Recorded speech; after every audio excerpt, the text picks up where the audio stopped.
All right, guys, I'm live. Sorry about the little bit of a delay. I was working till dark today. It's been raining so much lately. I've been, well, I started off working earlier today. Then it rained midday for a couple hours, waited for the grass to dry a little bit. Then I went at it again. So I worked until dark. And then just before I was going live, I was trying to find this box that has like some old holsters in it. And I knew there was some SKS stripper clips in there. So I wanted to find those and show those to you guys because I'm going to be showing in my next SKS video. I'm probably going to show stripper clips, maybe the next one or the one after that, but either way pretty soon. So yeah, I had a video ready to go to put up for my SKS series yesterday, but I'm going to hold off till maybe tomorrow or the day after because there's a couple other rifles I wanted to show that kind of show a transition that aren't necessarily SKSs, but anyways, you guys get the point. Some other Russian guns, and I realized I left them sitting at home and didn't bring them up to my shop, which is where I do my filming. So, yeah. Let's see who's here tonight so far. We have Mateo 1371. How's it going, man? Shite Pod official. Greetings to you too. How's it going? Switch Pod. Hello all. How's it going, man? I saw someone else pop up in there. Oh, there he is. Armed Ape. How's it going, man? Let's see. Armed Ape has a video dropping soon, so make sure you guys check that out, and hopefully it's pretty cool. Bloody Red, what's up, man? How you doing?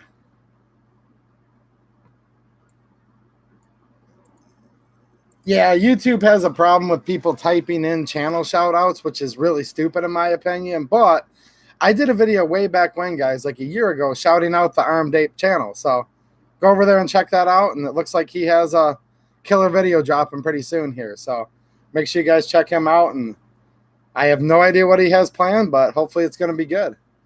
Dog Dad's here. What's up, man? How you doing? I have something here to show you, Dog Dad.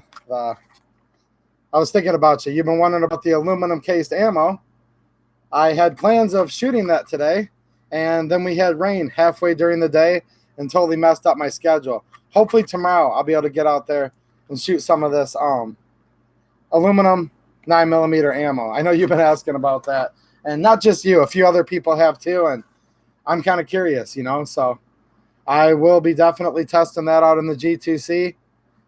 Hopefully tomorrow. Here's the freaking problem up here in Michigan right now, guys. It's rained like, probably about 4 or 5 days ever since spring started. This week was no different. Rain today. We're supposed to have heavy thunderstorms tonight in the next hour or two. And then supposed to clear up a little bit tomorrow, midday, more rain, and then more rain on Sunday. And I work outside, so, man. Some of my videos that I need to do some shooting to come back and give you guys updates like on the G2C and other guns like that. It's just been that crazy for me. I'm not even making any money. It's like I'm out like doing like half of a job, having to retreat, come back and do the other half. And any of you guys that are in business, you know how that goes, especially when you're in the service business like me, where to make money mowing lawns, you have to establish a route, right? And start at point A, work your way all the way to B, C, D, E, F, G, etc. Well, when I have to bail halfway during the day, run back to the shop to take cover from thunderstorms, and then start up again a couple hours later, I've got a deadhead all the way 10 miles further to get to where I left off. So not trying to complain too much to you guys, but if you're wondering why the videos have been a little more sparse and the streams have been a little late lately, haven't had time to do much shooting, it's because this weather's just been ridiculous, and it just will not stop raining. So anyways, enough complaining. I'm in a good mood overall. It's just this darn weather. Let's see. Rockford Ordnance is here. How's it going, man? Good to see you. Francis Petro, what's up, dude? Just got some Romanian surplus drums for the AES-10B. Those are cool. Are those the ones that are the top loading that are kind of a little bit angled, if you will, when you insert them? Because there's the two different style drums. There's the backloading style, which has kind of been attributed as the Chinese style. And you can get modern day Romanian production, Korean production, and then the old Chinese production like that. And then there's a traditional Russian style where they load through the top, right? And when they sit in them, and instead of sitting in the magwell straight up and down, they kick forward on a little bit of an angle. Those are cool too. Hopefully no buffering going on. There's supposed to be some storms coming through in the next couple hours, but as of right now, the weather's still good here. So hopefully we can get some streaming in before the weather comes in, because they're actually wording on the hour-by-hour heavy thunderstorms. Brastard 762 is here. That's another good channel. That's actually one that's recently featured on the Glock Shooter 79 channel page. He definitely does a lot of gun-related stuff, guys. And he's kind of like the new Demolition Ranch, if you will. Where, do you remember Demolition Ranch back in the day, how cool it was? When he'd be like, let's stick a bunch of matchsticks into a 12-gauge shell and see what it does, right? Or thumbtacks or blah, blah, blah. Well, he kind of quit doing that when he got millions of subs. And his channel's kind of deviated away from like the cool, ammunition and like kind of edgy type loadings. And now we've got Brastard 762 here. And, not to give you guys too much of a spoiler, but he's done some interesting things, like 308 out of a Mosin, 308 launching a pencil as a projectile out of a Mosin. So if you guys don't know who he is yet, he's got some cool videos like that. And then the other part of his channel too that I like, and again, if you're only into gun stuff, you may or may not like this side of his channel, but me, I like his videos just as much, where he's just walking around the desert with his dogs, showing you the wildlife. He's really into like the different settlements and the history of the land where people used to live at one time, little like remnants of old shacks and stuff. And then there's a cool rattlesnake in one of his recent videos. I mean, me being in Michigan up here, it's beautiful where I live to a point. We have the Great Lakes and we have some history up here, but I'm used to that and I've never been in the desert. So it's kind of like me getting to take that trip to the desert that I don't have time or money to take. So I do appreciate that, Braster, when I get to go on a trip to the desert with you, So yeah, highly recommend that channel. He's a good guy. Let's see what you guys are talking about here. No buffering. Hopefully you guys aren't buffering everywhere. Yeah, Francis has one of the top loading drums. Those are pretty cool. I have a Molot top loading drum. I think I took that back to my house. I don't think I have it with me right here, but those are pretty cool. They say they're not quite, some people don't like them quite as much as the rear loading RPK drums, because it'll keep like some pressure on the spring, right? Where the rear loading, you can preload those without tensioning them up. I don't know. But I definitely think that the top loading ones are pretty cool. It's got that cool look to it, right? With the forward slant on the drum. They're really nice. Yeah, Demolition Ranch, he's gone mainstream, guys. He started getting famous, and now he's kind of more of like, well, he's got 3 channels, I think, right? And the one channel is pretty cool, though. His Vet Ranch channel, he's saving animals and stuff. And from what I understand, due to the fact that he's gotten more famous now, and I don't know if he's rich, but let's say he's well-to-do at the very least, I think he is starting to donate some of those surgeries and stuff to some of these pets. So I will give him props on that. That's pretty cool. I like the fact that he's taking care of animals and whatnot. But his other one, Off the Ranch, that's just your normal vlog. And then his gun channel, Demolition Ranch, it's gotten kind of a little bit vanilla and a little bit boring. You know what I mean? So yeah, I hear you guys. But hey, we have Brastard 762. He has the balls to shoot a pencil with, I believe, and if I'm wrong, chime in here, Braster, but instead of a 762 by 54R, a 762 by 51 NATO case. And he's made his own primers. Heck, he's made his own gun, And I don't mean like building a parts kit or assembling an AR. Like, the man literally made his own little kind of submachine gun, semi-automatic, 9mm. Pretty impressive dude, really.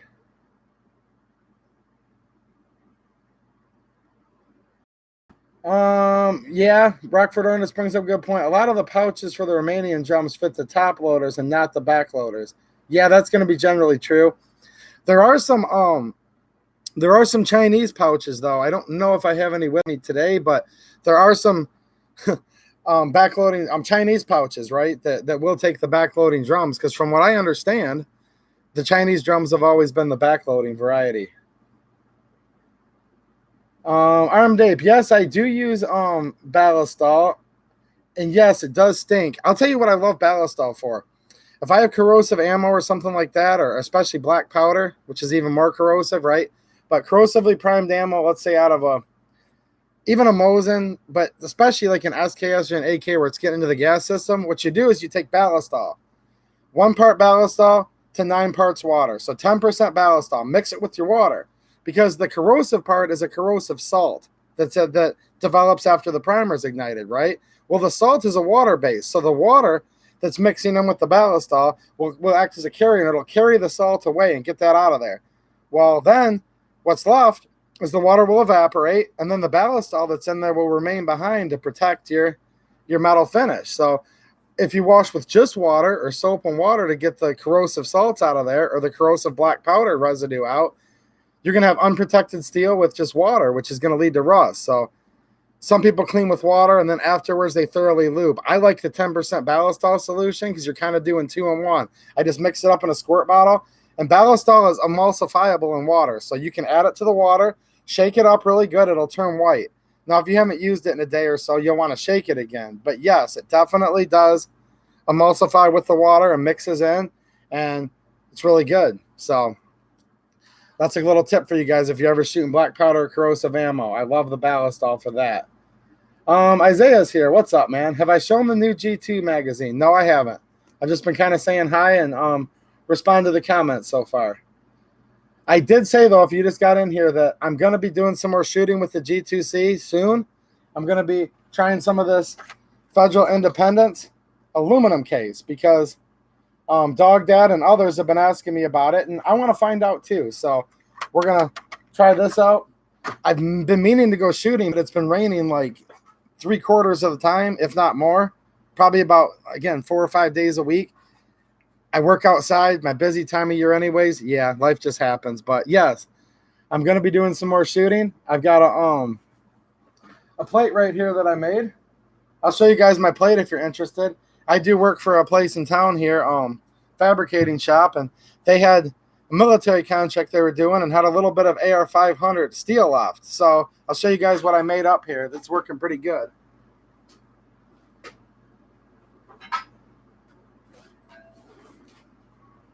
So this thing weighs about 50 pounds. So here's my AR-500 target. You know, just shoot it and then spray paint over it every so often type of deal. I basically found this little bracket that they had left over from a job that was in the scrap heap. So I just took that, just welded it to this plate, and it sits on the ground at a little bit of an angle. Yeah, this works great.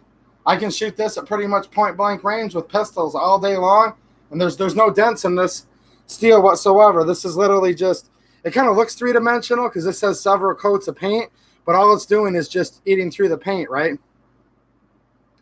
Wonder what happened here. That must have been a tumbler.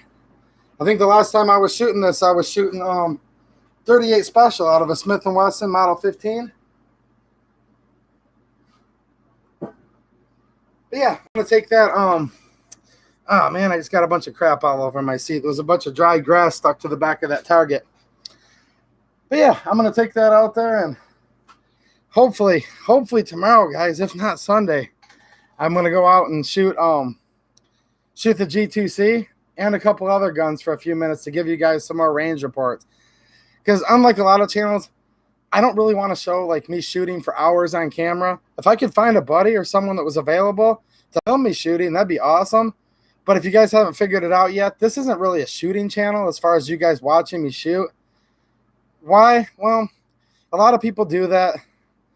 They're really good at that. It's not that I don't shoot well. That's not really it either. It's just not really what I'm trying to do with this channel, you know? And to be honest, I'm not really interested in watching people shoot a whole lot.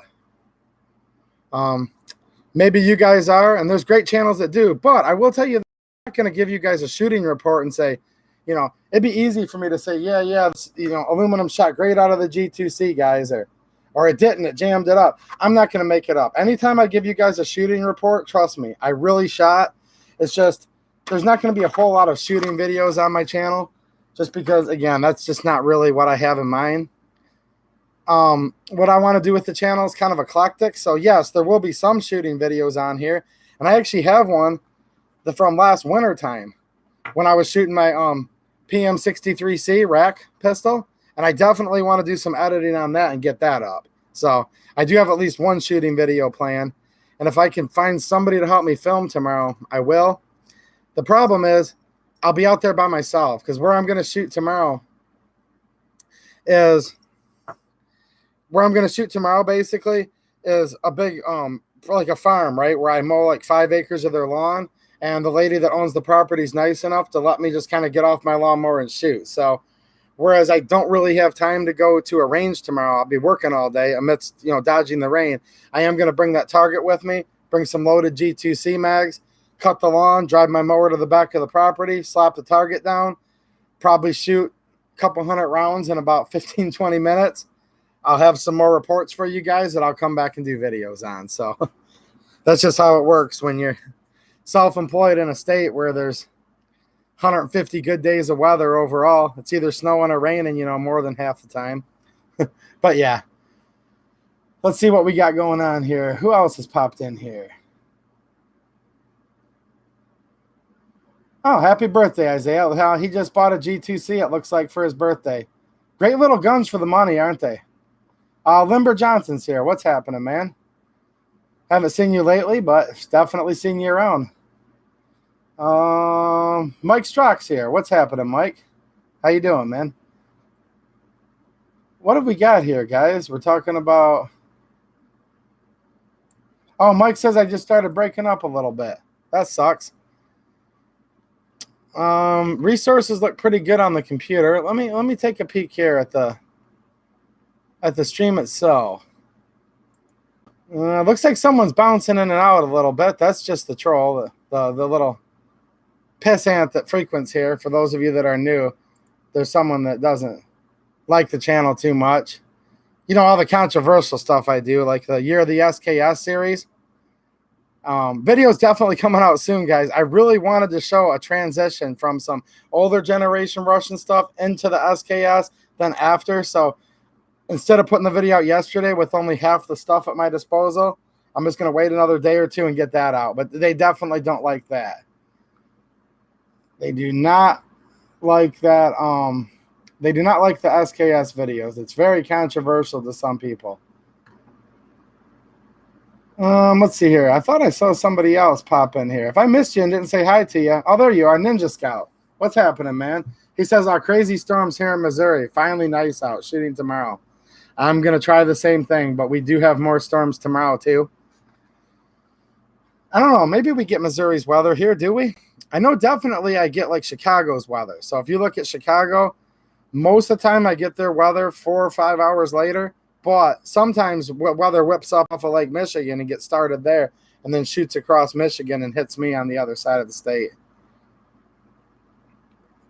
What are you guys talking about for... I use the 10% ballast oil to displace the water, if that's what you guys are talking about. Because, again, the fact that the oil's mixed in with it, the water will dry and the ballast oil will remain and then protect the metal. You guys could try it sometime. Just try it on a little scrap piece of steel and see what it does, That's how I try out a lot of gun products, actually. It's just on a random piece of steel before I slather my gun with it, just to see. Let's see here. Uh-oh, someone's talking about hipsters.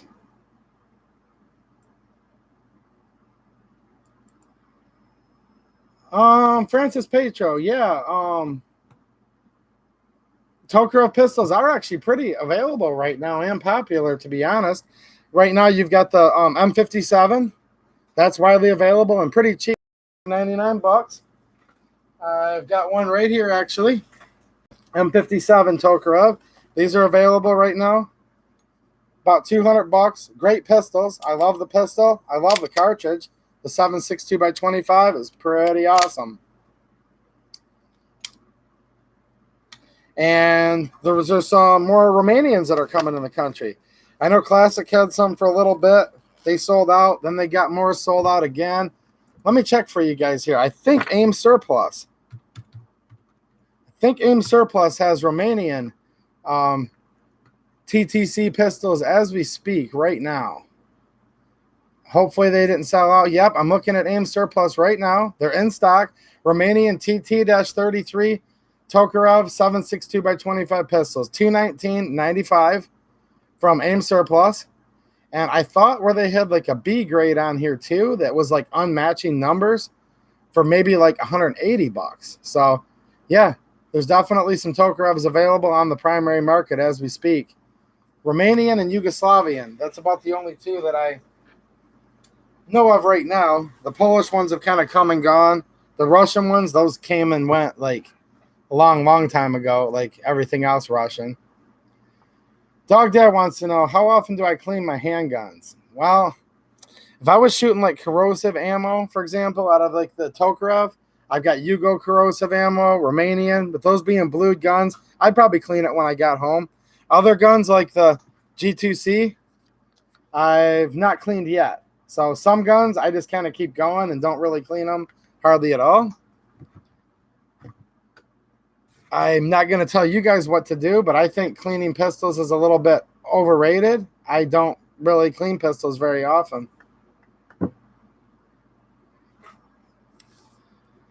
But yeah, Francis, with these being available on the primary market, there you go.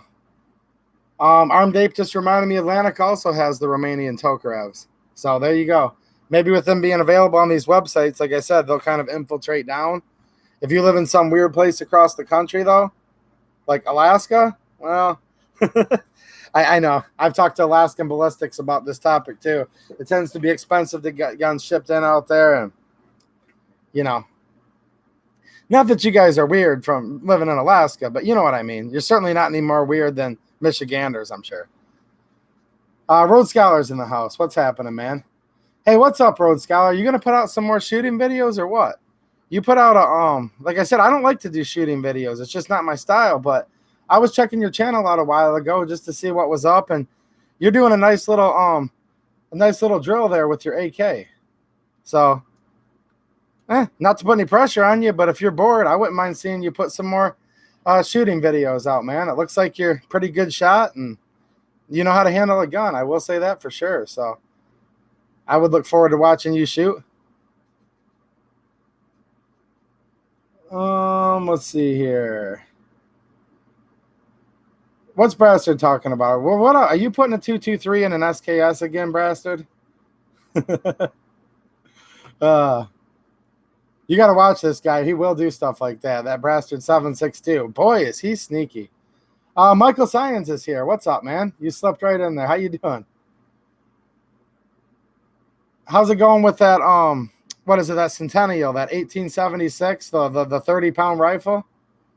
I see you got that part worked out, right? So how's that going with the spring that you broke, right? It was more like a flat leaf spring. Hopefully that's working out for you. For those of you that watch Michael Science, you know, he I think I'm getting this right. Correct me if I'm wrong, but he had an old Centennial musket. I think it's called the model of 1876, and he's showing you how you can, you know, exercise with it because it weighs so much. Yeah, I do have, Mateo, I do have that. I just have to find it. I have to find the video. I took it back in the wintertime because I had a helper with me that day, and we went out back behind the job we were working on and took some pictures of shooting it, and I need to find the footage. Like, I took them off of the camera, put it on a flash drive, and it's one of these flash drives, but not this one. But you guys know how that goes. Flash drives can be a little bit sneaky on you. They'll kind of hide in the littlest places.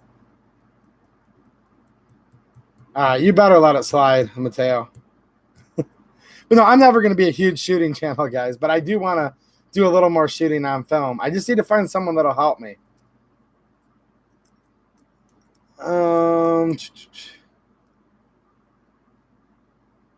All right, cool. So what I was going to talk about, let me real briefly show you guys. I did get a new magazine for the Taurus G2C.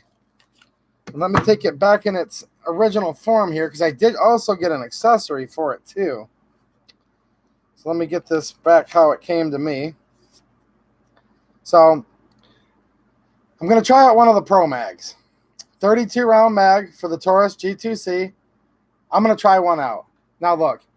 I've not had the best luck with Pro Mag in the past. I'll be totally honest with you guys. I do not have high expectations for this mag, but I will say this.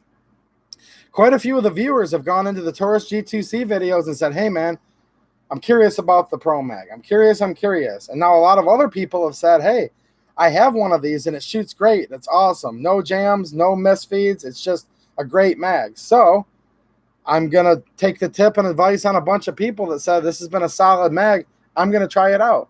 And this is definitely first one that I want to shoot. Now I'm going to start it off with some brass cased Federal ammo. So we're not having variables here. I'm not going to start it off with the steel case right off the rip. See what happens. But yeah, the 32 round G2C mag by Pro Mag. I'm not endorsing this mag yet, guys. I'm really not. I'm just telling you, I'm going to give it a chance. And then after I get a few loadings of it through here, you know, fill it up about 3-4 times, I'll start to get a little bit of an idea if it's decent or not, right? So I'm curious enough about it to try it. Now, it kind of makes it look like a submachine gun, guys. It has kind of like that huge, you know, Mac 10 look, but kind of goofy looking, but hey, it has the grip sleeve. Now, somebody was watching one of my videos and saw this, right? And you know our good buddy Bloody Wheels? I featured him in a video a while back. Makes some great little mag sleeves, right? Like for the 20 round Metgars. If you guys haven't seen that video yet and you're interested, go back and check it out. I did it probably a few weeks ago. He makes these nice sleeves. He's called Bloody Wheels. He's on eBay. He also has a YouTube channel. And he saw that I had shown this mag. So what he did is he sent me one of his little grip extensions. So it will match my 20 round Metgar. I now have basically the same type of sleeve for the Pro Mag and the Metgar mags. Obviously, this is a different part number, guys. It just, you know, it's the same type of blue filament that's used in the 3D printer. So they definitely match, same type of grip texture, right? Which is nice. I don't know. I just think it kind of, you know, spruces it up a little bit. I think it looks cool with that blue accent on there. So, yeah. I want to thank Bloody Wheels for another good product as usual. And if you guys have any of these, by the way, P226s, G2Cs, Glocks, several models of Glocks, guys, go look for Bloody Wheels. You can find him in the comments of my YouTube video I was telling you about. You can also find him on eBay. He owns a small business, which I love to support. I think all of us that are on here should support our little small businesses, right? Especially local in the United States businesses instead of just buying, you know, Chinese junk. If you can buy a Chinese junk version of one of these sleeves for $4, buy one for Bloody Wheels for $5. Support a little small businessman that's here in America. I own a small business. I know a lot of you guys too. And I'll tell you what, his product fits a lot tighter on the magazines than some of the competitors do. I know that firsthand. I've done videos on both. Go back and watch my Taurus G2C videos. You don't have to take my word for it right now, but I'll show you. I mean, here's one of the competitors' grip sleeves, okay? Look at this, okay? Not knocking the competitor. I'm really not, but it is what it is, right? Bloody Wheels. Okay? I mean, I'm having to use a decent amount of friction and force here to get this to slide on there. So, definitely check him out. He's always friendly to everyone that chimes in the videos. If you go over to his channel. But yeah, I'm going to check this out. I'm also going to be shooting some of the Independence, which is a Federal product, basically. CCI Spear. It's all part of that same conglomerate. And I'm not a big fan of aluminum ammo, but it tends to fall in line a little bit cheaper than brass and a little bit more expensive than steel. Not always had the best luck shooting aluminum. A lot of people say you shouldn't shoot aluminum ammo in a direct blowback gun, right? You guys can read quite a bit about that. But the Taurus G2C is definitely not a blowback gun, so it should be fine. But yeah, I'll try it out. One thing I will say, though, if you pick up like a 100 count box of this aluminum and compare it to steel or brass, it's not even close. I mean, you could probably take like this federal brass right here. Probably about 50 to 60 pounds of this brass weighs as much as this full 100 rounds of aluminum. So that is one cool thing right there where you can save quite a bit of weight on your loadout.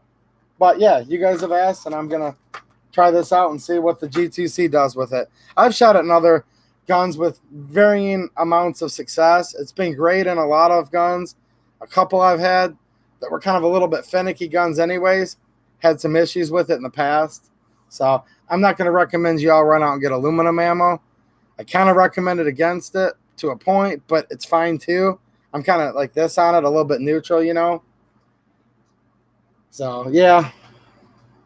Yeah, now everyone's going to tell me how great it works in their blowbacks. Look, I'm not telling you guys whether it works in blowbacks or not, but trust me, if you're bored later, Google the topic, aluminum ammo and a direct blowback gun, and you'll see novels and pages about whether you should shoot aluminum in a blowback or not. I was just bringing it to you guys' attention. Just like, you know, I wanted to bring it to you guys' attention that you should fire these Steyrs. These Steyr pistols, the BM9, the B, the Super B, all the different Steyrs, that you should fire those with a snap cap because you could break your firing pin. Now, I've had people tell me since then, you'll never break your firing pin. But I had a viewer just a couple days ago that left me a message in my video that was about how not to ruin your Milcert pistol, it's called. And I'm talking about firing these with a snap cap. And he chimed in and said, man, I wish I would have seen this video sooner because I did break mine dry firing. And then he went on to say that he hopes he bought the right length because these aren't all the same length. So, yeah, the aluminum's probably going to be fine. Everyone's going to say right here, but I'm just giving you guys a little disclaimer that there's enough information about it not being the best for direct blowback guns that I will advise you on camera to read up on it before you'll decide for yourself. But with the way that this pistol operates, I'm not worried about it. So let's see what else we got here.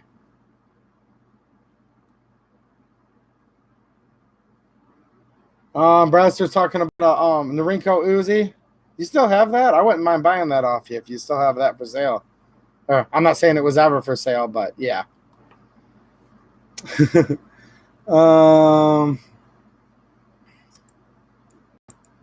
Yeah, like Mateo said, he's done it without a problem, but he's not giving you advice either. He's, just go look it up. And with a high point, those guns are kind of like whatever anyway, so. Who was talking about their Kimber being finicky? I've never known a Kimber that wasn't finicky, to be honest, with ammo. Dry fire and a Makarov. I'm fine with dry fire and a Makarov. Should I not be? But I'm fine with it. Are you talking a true Makarov? Because there's a bunch of different, what people call Makarovs that are really more like PP or PPK clones. We made a bunch of them, a lot Poland. There's a bunch of different kind of Makarov-ish clones out there. Most of them are good to go as far as dry firing them. Ninja Scout's asking, is a G2C 40 plus P rated? I don't believe there is a such thing as a 40 plus P. I don't think, I don't think that Sammy ever made a plus P. So defer to Mateo on that one. He probably already has responded, actually. Yes, he has. To be rated plus P would mean it's rated at the same spec as 10 millimeters. Plus P is kind of or 40 is kind of a plus P round almost anyways. Not really. I don't know that it has more pressure, but it's already kind of, I think I said that backwards. Basically what they did is they took the 10 millimeter and throttled it back down to 40. So the intention of 40 wasn't to be able to step it up because the round that's the step up from 40 already predated it and existed first when, Jeff Cooper and his Bren 10 and all that. And then I don't want to get into a deep 40 debate here, but basically as reported, federal agents were having a hard time handling the recoil of the 10 in many cases. So I believe it was in 1990, 40 was made as a substitute. It stands for, 40 S&W stands for 40, short and weak. That's what any 10 millimeter guy back in the day would have called it. 40, short and weak, right? So kind of a it's kind of a weaker version of an already established round. I think plus P kind of puts you in a conundrum. Did I say that right, guys? Let's see here. Looks like quite a few of you guys know each other. That's good. I like that. I like it that you guys can hang out in the chat while I'm boring you all to death. Now, you know what's interesting, Rockford, about Jaeger and the 40s beating themselves to death? I'll give you guys a real quick thing on that. And you know what? I'm going to blame none other than Glock. Glock's a key contributor to the fact of people saying 40 sucks, 40 beats your gun up, blah, blah, blah. And here's why. This is a Glock 22, second gen, chambered in the 40, short and weak, as I was saying. Now, here's what Glock did. As you guys probably know, and if you don't know, I'll give you a real quick tutorial. Glock has several sizes of frames, and they do interchangeability of calibers based on the frame, or the lower receiver, if you will. Well, first we have the Glock 17, right? Well, after the Glock 17, when they made their first 40 gun, they used the same Glock frame. The actual frame's the same as the Glock 17, different slide. A couple of the other components are different, but one, and this is just my opinion, mistake Glock made is they took the recoil spring for their 9mm Glock 17 and used the same recoil spring in their Glock 22, which is chambered in 40. I think that's a problem because obviously 40 has more kick to it, more recoil. It's not necessarily that it has more pressure, but it does have more felt recoil. It just does, because you have pressures that are exerting back on you is what you get felt recoil, the burn rate of the powder, all these things. But also just remember the size of the projectile that it's pushing away from you is going to impact how much more kick or recoil is coming back at you. So it's just a bigger round, period. More powder in it, etc. So you are going to have more felt recoil in a 40 than a 17. But what does Glock do in their infinite wisdom? Gaston wants to make thank you, Mateo. Increased surface area for pressure to work across. There you go. But correct me if I'm wrong. It's not that it has more pressure. It's just an increased area of pressure. So here's the problem. 9mm recoil spring is probably not the best suited poundage for a 40. But that's what Glock did for many years. Well, guess what gun that 90% of all the Leos were running around with at a certain point? Glocks. Glock 22 specifically. One of the most prolific Leo guns from the 80s, especially through the 90s, all the way up into the mid-2000s. It wasn't until recently that a lot of law enforcement is going back to 9, so I don't have any statistics for you guys, but a vast majority of the 40s that are running around are these Glock 22s that, in my opinion, have the wrong recoil spring in them. Now, changing the recoil spring to a higher poundage, is that going to change it to where there's no difference in recoil? No, of course not. You're still going to notice more recoil out of a 40 than a 9, but it's certainly going to help, and it's going to help keep your gun from beating itself up as much. So, yeah, I wouldn't blame the 40 for tearing up the Glock as much as I would blame Glock for letting the 40 tear their own guns up. And here's the thing. With all that said, I don't think most of these guns are torn up anyways. I mean, this gun was made back 25 years ago, and it's still in great functional shape. So I think the whole premise was exaggerated, but if anyone's to blame, I'm going to blame Glock more than I am the actual caliber, just because Gaston Glock's been known to be pretty stubborn over the years, and this is just another case of that. You know, him basically saying, I will use the same recoil spring for both calibers. Now, other guns we've had in the past that were designed as a 40, and then they worked them backwards into a 9, you're not going to notice that as much. Glock did the opposite. Glock started off with a 9 and worked it into a 40. So keep that in mind before you listen to anyone just throwing 40 under the bus. And a lot of it, too, I'll just leave it at this, is just political, period. And people have different corporate and sponsorship reasons, money reasons, in other words, to try to destroy the 40. And there's always a tinge of that, too, from a lot of these famous, YouTubers that do make a lot of money in the industry. It's like everything in life. You want something to be pure and organic, throw money in it. That's the surest shit way to ruin it, right? The more money you throw into it, the more messed up it gets usually. Let's see here. Looks like a lot of people are gardening lately. Brastard says, spending a lot of time getting some gardens going lately. It takes forever, it seems. Yeah, here I am just out there trying to mow down all this crap that's growing, you know. Let's see here. High recoiling guns. I have something else I wanted to show you guys.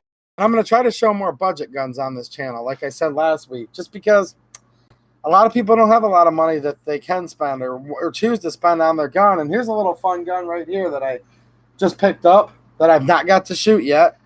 I think I'm going to try to shoot 1 or 2 mags out of this tomorrow. And this is a Phoenix Arms. And this is their HP 22A. And here she is. This is a little 22 rifle pistol. See if we can get that to pick up. 22 long rifle. Phoenix Arms. Ontario, California. And this is, made in the USA. 22 LR Cal Auto. Model HP 22A. Any of you guys have one of these? The price was sure right on it. I think this was on sale for like $115. Regular price might be about $120, but not too much over $100. It's a semi-automatic, single action.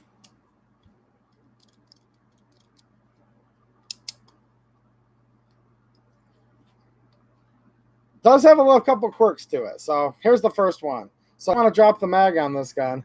I can't just simply drop it. First, I have to put the gun into safe. It has this frame-mounted safety. Now that it's in safe, it is going to, it's not a drop-free mag. It's going to let me eject the magazine. So it can be a little bit annoying, but I don't think many people are going to use this as their self-defense gun. I mean, maybe they would. If somebody makes the choice as an adult that they feel they need 22 long rifle, I'm not going to knock them. That's fine.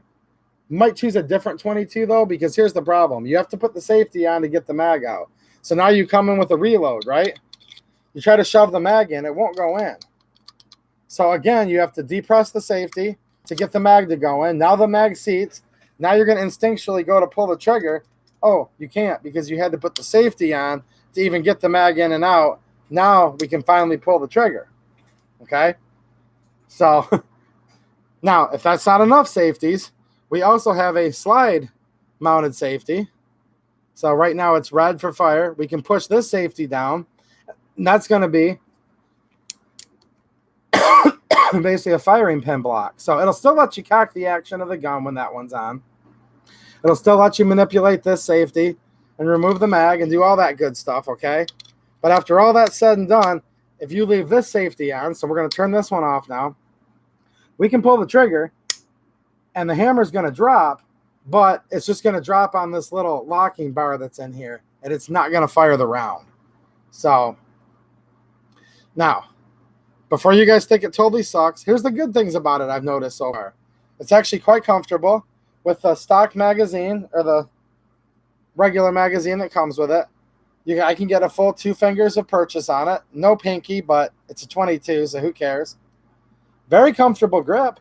It has a nice little beaver tail in the rear, right? Not in any danger of any hammer or slide bite, even with me getting a really high grip on the gun. I like to grip most of my pistols with a fairly high grip, guys. It usually looks something like this, but it's still not giving me any hammer bite whatsoever. The hammer just barely touches the webbing of my hand there with no pain or scratching or anything going on. So ergonomics, it feels great. This is an all-steel gun. It's actually very substantial. And you want to know what's crazy, guys? I weighed this gun the other day with no magazine in it versus the G2C with no magazine in it, and they're only an ounce apart. So just to put the size of this into perspective, okay?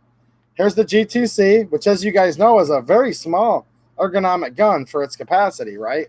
There's really no doubt in that. This one here, let me see if I can get that line up with the camera. Quite a bit smaller, really, in pretty much every dimension. Even thinner. See that? Somehow this is only 1 ounce lighter. You know, sans the mag, obviously. Only 1 ounce lighter on this little 22 than this G2C. So it's not a plasticky gun like it looks like. The only thing that's plastic on it that I can notice really is we have plastic, you know, grip panels that are replaceable, user serviceable, just 2 screws on each side. We have a plastic safety, plastic mag release button, plastic trigger, but everything else is metal. Here's the kind of cool thing too about these. You can also get a new barrel for this gun for like 20 bucks. This comes with a 3-inch barrel. You can also buy like a 5-inch barrel, I think it is, for this, for like $30 for a whole new barrel. You can buy recoil springs, for example. They take this really small little recoil spring, which, not that you need a beefy recoil spring for 22, but they're a little small. You can get like a 6-pack of these recoil springs for like $5. You can get a firing pin spring for 50 cents. Go to their website, guys, if you're looking at one of these. The parts are cheap, cheap, cheap, and they're readily available. You can buy an extended magazine that does have the pinky extension. Takes it up to, I believe, 10 rounds. I think this one here is... Why are they not telling me here? I just bought this gun, by the way. Comes with actually a decent trigger lock for the money you're spending. You know, I like to use these, not really for guns as much as, but like if you wanted to secure like a laptop or something in your car or different things like that.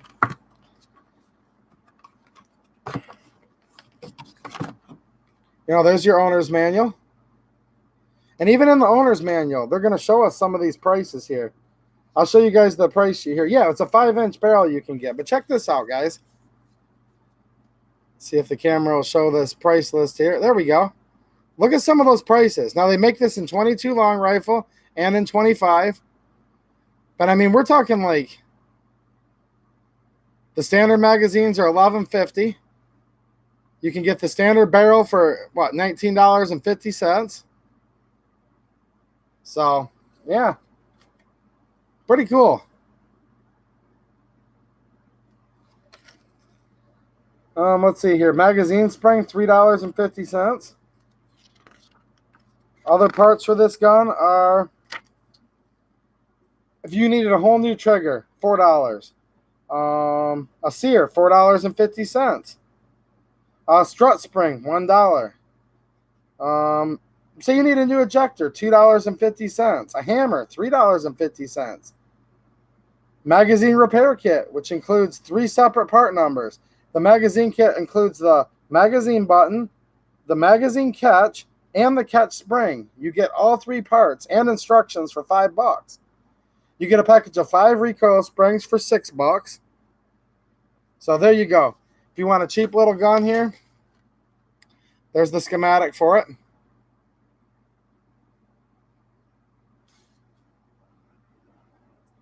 There you go, guys. So, yeah, this is a little budget gun.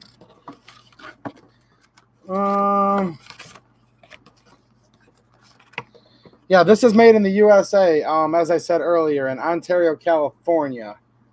Francis Petro is getting ready to leave. You said you have one more question before I leave. AKM or Type 56? Ooh, how do I answer that? Both. Both, but Type 56.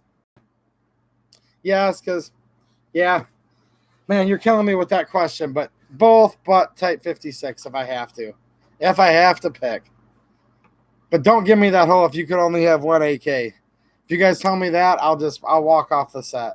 I'll be done. Just like Trump did with Lunatic Pelosi the other day and crying Chuck Schumer. I thought it was cool that he did it, to be honest, guys. I really did. Screw those people. You know, when you've been thoroughly investigated now 4 times, and they're still at it, I wouldn't want to talk to those people either. So if you guys want to see me do the Donald Trump and say to hell with you and just walk off stage and hold a press conference for a different channel, ask me to only pick one AK, and then I'll do it, you know. You know, don't get me wrong, guys. The Republicans investigated Bill Clinton, but here's the deal. After it was done, it was done. He was acquitted in the Senate. It was over with. Trump's been investigated like many, many, many times. They're basically pulling a Teddy Roosevelt on him. If you guys remember, after Teddy Roosevelt was out of office, he got sued for a lot of money back then. I think it was like 50 grand, which is like $1 million now. And he had a long, grueling court trial. It went to full trial and everything, and it's a great story. But yeah, basically what's going on with Trump right now is getting pretty close to what happened with Teddy Roosevelt. And I think it was maybe 1915 or 16, after he had been out of office for a few years. He really ticked off some of the people that were controlling the party back then and made it where he couldn't run as an independent. I don't know how big of Teddy Roosevelt fans we have in the crowd, but so I won't bore you too much. But the only president I can think of that's had to go through as many ridicules over and over and over again on the same topics and just keeps being found innocent was probably Teddy Roosevelt, to be honest with you. But yeah, I'm going to take this out and shoot it, just to make sure, obviously. So I'm not even really that serious yet. But if this ends up being a decent little 22, I think I want to go back and get the 25 for sure. Like, I really kind of want to put the cart before the horse and just order the 25. But I got to shoot it first, guys. I have to. I mean, so far it seems like it's going to cycle okay. Everything feels pretty smooth. But yeah, I don't know if any of you guys like this gun or if I'm just boring you all to death, but this is something for about $100, and I'm not a huge 22 fan, but there is something kind of neat about shooting a 22 once in a while. Just nice and stress-free, low recoil. That's kind of how I feel when I take a 22 out, guys. It's not like it's something I really prepare for. Sometimes you prepare for your range trips, get all your stuff ready. You're going to do certain drills. You're going to try to accomplish some kind of accuracy feat. You're going to do whatever. See if you can improve your shooting speed. And all that's fun, of course. But there's a little stress with that, right? Now, that's where 22s come into play with me. When I want no stress and I literally just want to walk out the back door and just kind of, just like a gentleman, just ping off 10 rounds nice and slow. There's just something soothing about a little 22. Does anyone else have that, where there's sometimes that you want to go out and train. Sometimes you really want to get into it. Other days when you've worked a lot, you just kind of want to go out there and plink, Maybe just offhand with this little guy, just a few rounds, maybe 500 rounds, But there's just something soothing about just a little plinker where there's really no stress of accomplishing anything. You're just kind of having fun. So for that, I do like to keep some little 22s handy. And it's cheap ammo, right? You can get a brick of, this is the latest stuff I bought. I think this stuff was like, let's see here, about $2 a box. A little less than that, I think. I think it might have been about $18 for this brick or something. These are their high velocity hollow point, 36 grain. You can shoot this stuff for what, about 3.5 cents a round, something like that.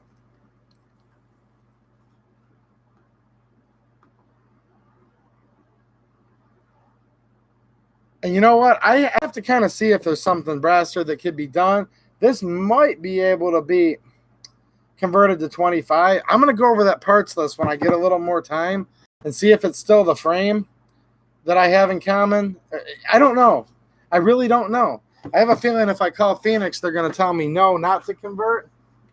But for some reason or another, I have a sneaking suspicion here. I think I might be able to convert this. I don't know. What do you guys think? Is anyone an expert on these? If not, I guess it's, $120 more, which is a lot of money just to spend for no reason. So we'll see. But here's the problem, though. By the time I buy a slide and a barrel, even as cheap as these parts are, it might be cheaper just to buy a complete 25 ACP, Yeah, Mateo did get me. 50 GI is my smallest plinking caliber. He did catch. This is a lie. I don't really have this gun. This isn't. You're not really seeing this, okay, guys? Call up Nancy Pelosi and Chuck Schumer. They'll tell you that you shouldn't have this, right? What about Swalwell? Do you think he'll nuke me for having this? Do you guys remember that clown, Eric Swalwell? Swallowswell? Someone said, if you take our guns, there'll be a civil war. And he said, yeah, and it would be a short war because the government has nukes and knows how to use them. Remember that clown? I guarantee you Swallows Well wouldn't even let me have this. You know why? Because this does come with the 10-round high-capacity magazine. So, I don't think a guy should be able to own that big of a clip, do you? A 10-round clip-azine? Ooh.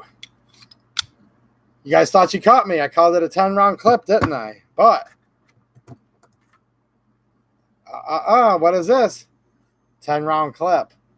Just as one of you smartasses thought you got me by talking about my 10-round clip. You were wrong. Here's a 10-round clip.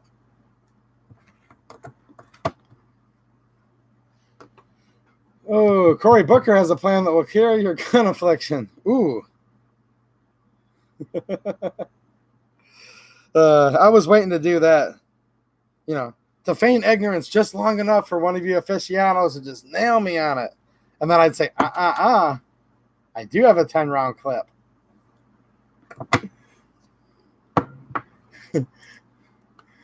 There's someone in here that hates this stream, but they're not going to say anything. That's fine. Let's see what I missed here.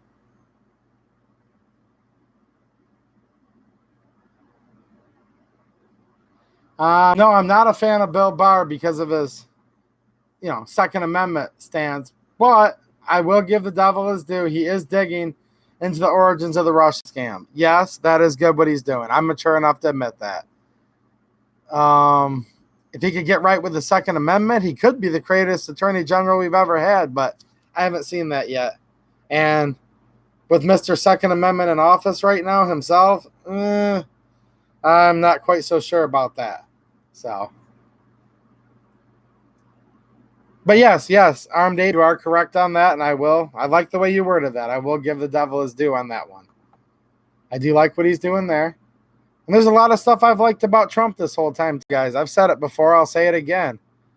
But until he gets better with the Second Amendment, the age of endless investigations. Yeah. Now, Congress is supposed to provide oversight, and they are also supposed to provide oversight to the investigators. I think they should do a little more oversight and a little less investigating myself, though, because most people elected to Congress have no qualifications to investigate. They're just not trained professionals, right, in that field. In fact, I don't really think they have anything they're trained in except for money. Back to that again, like I mentioned earlier. And if the love for money is the root of all evil, and then you just look in the mirror, look at these politicians, that kind of proves the Bible was right on that.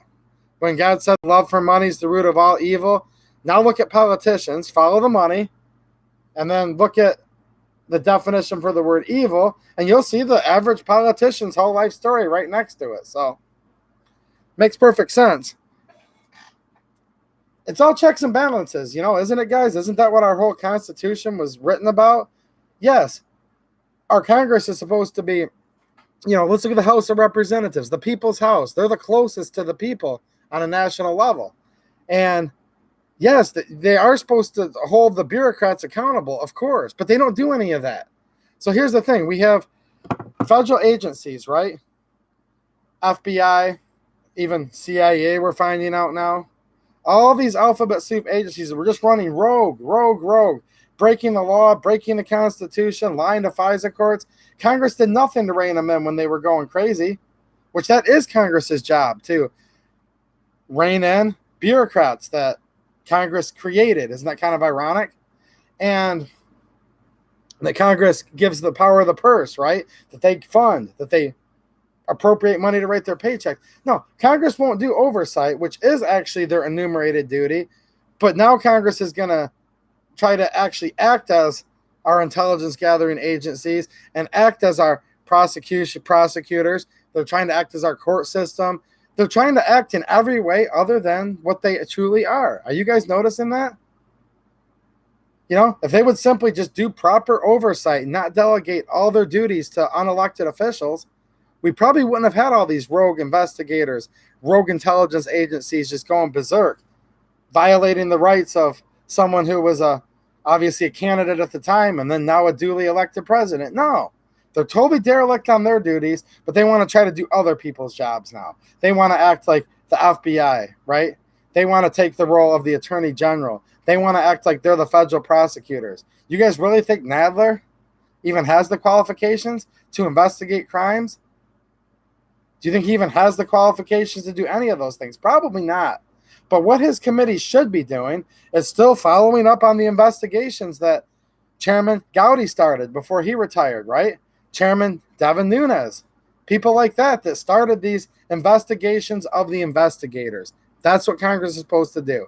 They're not doing that, but they're trying to do other people's jobs, and it's just not working out right now. And it probably just resulting in chaos, right? That's kind of how I look at it. Investigating the same thing over and over and over again, not getting anywhere. Now there's this quote bombshell babe that they brought in, and she's like so gorgeous that, which was the guy, one of those guys that was like one of the fall guys, right, in all of this, that he couldn't resist. Well, come to find out, she ended up being an FBI informant, or maybe even worked for the FBI. I mean, these people are nuts. They're using money to coerce. They're using sex to coerce. I mean, this is like half of a like James Bond movie and half like Sodom and Gomorrah. And it's all like going on in our federal government. And they're just throwing it right in our face. Like, yep, Trump's the only thing that's a problem in this whole country. Is Trump perfect? Hell no. Does Trump say stupid stuff? Of course. But if you honestly believe he's the whole problem with the deep state and the government, you have to be pretty much naive or just willingly stupid. One of the two. I mean, it's literally, these people they're so stupid. And what they're not realizing is there are still a lot of Americans left that have actually read the Constitution and that actually know how to read. And there's a lot of us left that still have common sense, and we're still raised with, good values from good parents. I mean, I'm so blessed that I have good parents and, a great wife and home for moral support. It's like there's a lot of good people out there that are like, man, that's just low down. That this married man was out there working, thought he was, helping his country, and then some bombshell comes in, You can just feel it. It's like the room's 100 degrees. There's fog in the air, and she just comes in with her bra slipping off and tries to seduce him just to get him to mess up. I mean, I don't know if you guys have been following it lately, but that's coming out now. I mean, and Nadler wants to keep on investigating Trump, right? I mean, this is just, you guys, how can we forget Strzok and Page? Weren't they both married to other people, cheating on their spouses together to try to conspire against the president? I mean, this is literally like, what is the difference, guys? Like, money, sex, infidelity. I mean, really, what more can you do? Key people, key witnesses, committing suicide, like when Hillary and Bill were in power. I mean, what else is left, guys? It's pretty much crazy. Let's see here. We have Dustin, 9779. How's it going, man? Well, 79 was a good year. And how's it going, man? Welcome. He said he recently subscribed and enjoys the channel. I'm glad. Thank you. That means a lot to me. Matt Morrison, how's it going, man? Matt must be new here. Has anyone ever heard of him? Of course we heard of Matt. I'm getting in a good mood now thinking about the federal government, guys. Nothing gets me happier than thinking about my tax dollars hard at work, paying for some hot blonde bombshell to go in there and seduce Trump's cronies into finally getting him busted on collusion.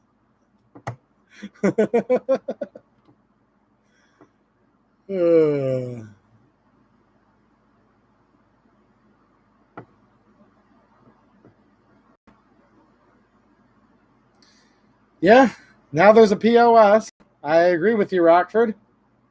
Let's see here.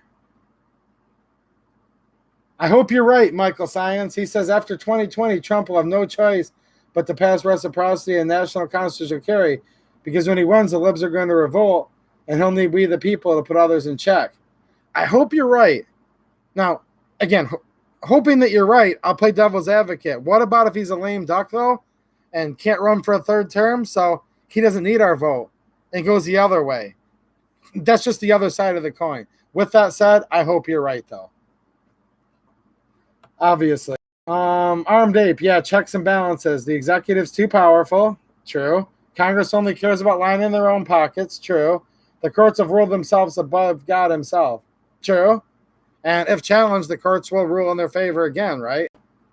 Yeah, I won't argue with any of that. I don't know if any of us here now in this chat have it figured out, but there is nothing to argue with what you said there, Ape. Oh, Mateo says, is that all? So we're okay? Well, don't forget that bombshell that tried to get so-and-so to cheat on his wife. Problem is, bombshell walks into this shop. I'll be like, is that all you got? My wife's way hotter, dude. Try again. I think my wife watches these videos after the fact, guys, so, you know, I have to fit that in there. But I truly mean it, honey. I at the same time, I do truly mean it. There's the whole CIA couldn't afford a bombshell hotter than you, so don't worry about it. The whole thing is a bastard says the whole thing is illegitimate from the cops to the streets to the president. I do not disagree with that either, man. I do not. Mike Sylvester's here. How's it going, Mike? So yeah, I'm gonna shoot this soon, guys. Hopefully tomorrow again. G2C. Oh, another thing for any of you guys that are wondering about the G2Cs, yes, I did do the video of putting the Wolf spring into the 20-round mag. I think it's gonna make a big difference. This is loaded up, ready to go, guys, with the steel case. If I can get out and shoot tomorrow, I will be doing a video about that. I know people have been asking me, and I do, again, one more time, guys. I appreciate everybody's patience. I think in the summer, people don't do as much YouTube anyways, so I hope it's okay with you guys. I'd love to do a video 5 days a week. I really would. I enjoy doing this. Well, the only reason I do it is because I enjoy it. Don't make a penny. Never anticipate that I will. So this is fun, but unfortunately, there's just bills to pay, and I got to make hay when the sun shines, and when it's raining, 80% of the time. So I appreciate you guys' patience again. I want to keep saying that because I've got 19 people watching this, and I only put out one video last week. But so again, you guys are patient people, and I think a lot of you, correct me if I'm wrong, but I think a lot of you guys go out and do other stuff in the summer anyways, and you don't really like to watch as much YouTube in the summer. That's what people have told me anyways. So yeah, I'll have some follow-ups on these little critters.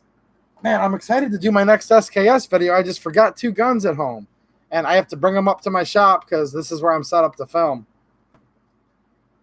I'm going to take a 5-minute break, guys, and then I have some people were asking me in some other videos, and even in the stream last week, people were asking me about some old military surplus gear, and this is what I was doing right before the stream. This is in the way back part of the shop that I don't often reference, but there's some good stuff in here. I haven't been through this box in a long time, but I think this will have some of the holsters. I can see here some Tokarev holsters and whatnot. And there were a couple people that have been asking about those. So I'm going to go through some of this random old surplus gear. And there's a bayonet in here too that somebody was asking me about. So I will be back in about 5 minutes or so, guys. And yeah, if anyone's still off, I'll continue on. If not, you know what? I'll just continue on anyways and talk to myself. So I'll be back either way.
Man, when I was out there getting something to drink, I was just thinking again, man, I hope that Barr and that prosecutor that he appointed gets those. Man, are there some bastards that need to go to prison in our federal government? I will be tickled pink if at least, well, really like hundreds, but if at least 2 or 3 people actually get a prison sentence. Wouldn't that be awesome? Michael Avenatti, though, creepy porn lawyer, looks like he finally got found guilty of embezzling money from Stormy Daniels. So isn't that messed up nowadays when presidential candidate, because he did officially announce he's running for president. He got to do the tour on all of the fake news channels, right? So presidential candidate, superstar of the left wing, he's actually considered to be scummier and more low down than the porn star who, obviously, that's self-explanatory, but also dances on tops of bars and all that. So there we go. Looks like he's been convicted. He's been found guilty of embezzlement from a porn star and a stripper. So there you go.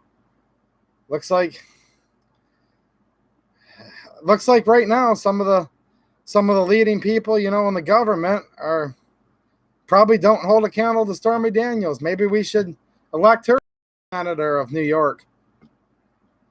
Probably do a better job than Kirsten Gillibrand or Crying Chuck, wouldn't she?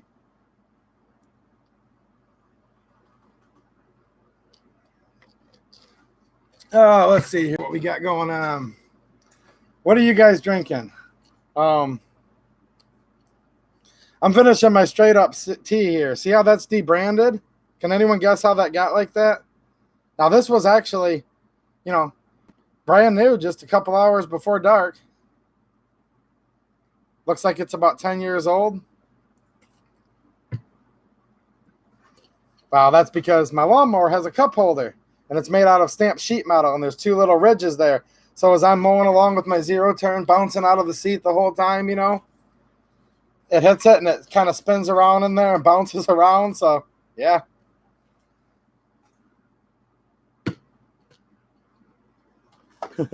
Rockford Norton. It's true, though, isn't it? She is a little bit, he's a little bit scummier than a porn star. This is Michael Avenatti, creepy porn lawyer. For those of you that watch Tucker Carlson, Tucker's roasted him several times, hasn't he? Let's see here. Mike Sylvester says Barbara Boxer. Wow, Barbara Boxer. She's still around? She's still alive? Let's see here. Will G's here. How's it going, man? Just got off work, medical field, watching you at the gym. Yeah, man, if I could work past dark, I would too. I mean, I was working past dark today. I've got one of those Olight R50 Seekers, and I'm sitting there, at the handlebars of the zero turn with it kind of cupped over there like this. I'm driving and just trying to get a couple more strips cut after dark, Dustin's asking, are you going to make a logo for your channel? I rock your logo on my gear. I like to buy merch from the channels I support. Man, I appreciate that. I don't know. This channel's just kind of for fun, really. I'm not, it's not an LLC or a business or anything.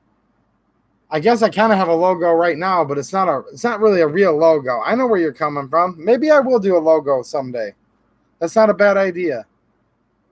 How about this? If you're patient enough to wait till the winter time, that might be a good time where I'll have time to kind of, maybe I will get a little logo going. Why not? I mean, these are the official shirts. There's like 3 different colors of these. The sunscreen, the UPF 50 work shirts, because I'm never going more than a couple hours without working. So you guys always see me in the official gear of the channel, the different versions of sky blue and gray UPF sunscreen shirts. What are you guys talking about here? Drinking a little Coors Light, huh? Probably warm where most of you guys are, if I had to assume. It's been warming up quite a bit here, I know that.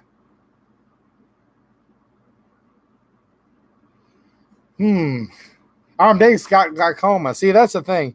I can pull anything past him. I can talk about, clips and Ape's not going to know anything. He's got glaucoma. He can't see. He can't hear either, so I can talk as much crap as I want. He has no clue. Just don't tell him, guys. Don't tell Armed Ape how much crap I'm talking about him. But stay tuned on his channel because he has a video he's been working up, and I have no insider knowledge, but from what I've been told, it's going to be pretty cool. So make sure you guys are watching for that here on the Armed Ape channel. Beer 30, quarter past beer. Yeah.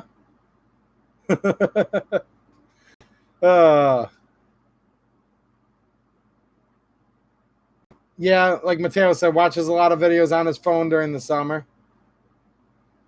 Michael Science, it was beer 30 for you too, it looks like. I'm just drinking my iced tea though, so I'm a little boring when it comes to that stuff. When I act like I've got a few screws loose here and there on my channel, that's just me, guys. And there are videos back in the day. For those of you that are new, I'm wearing a wig, and in one of them, I do a Hank Strange impersonation. I mean, that's all completely sober. For those of you that thought I was like, drunk or was giving me that kind of excuse, nope, sorry. I was completely sober making those kinds of videos.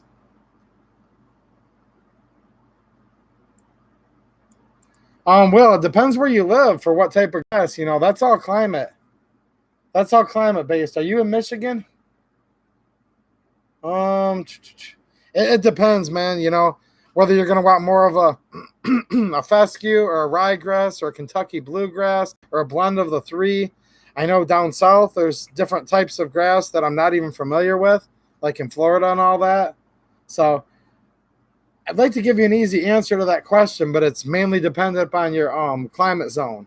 And Kentucky blue is a really nice grass, but it's not going to grow throughout the whole country. I think maybe some of you, Brastard, for example. I think our friend Brastard here is going to have a pretty hard time with Kentucky blue out on the ranch where he lives. Maybe if you could install some air conditioners in the area, then you'd have to replenish it with some artificial sunlight. Yeah, but unless you're going to build a terrarium, I don't think Brastard's going to grow Kentucky blue, for example. But in Michigan, Kentucky blue is good. We usually mix it, though, a little bit, though. So when someone says Kentucky blue, there's still going to be a little bit of a red fescue and a little bit of a perennial ryegrass mixed into there. It just makes the lawn a little hardier, and it kind of makes it go through all the seasons better because you'll find some types of grass is more drought tolerant. Some types of grass, likes it a little cooler. Some like it a little warmer. So if you have a little bit of a mix together, you're going to get a healthier lawn in most climates. Yeah, Bermuda grass is what Brastard's saying. There's a bent grass that people use. Again, but normally it's like your blues, your fescues, and your ryes, in general around here. Let's see here.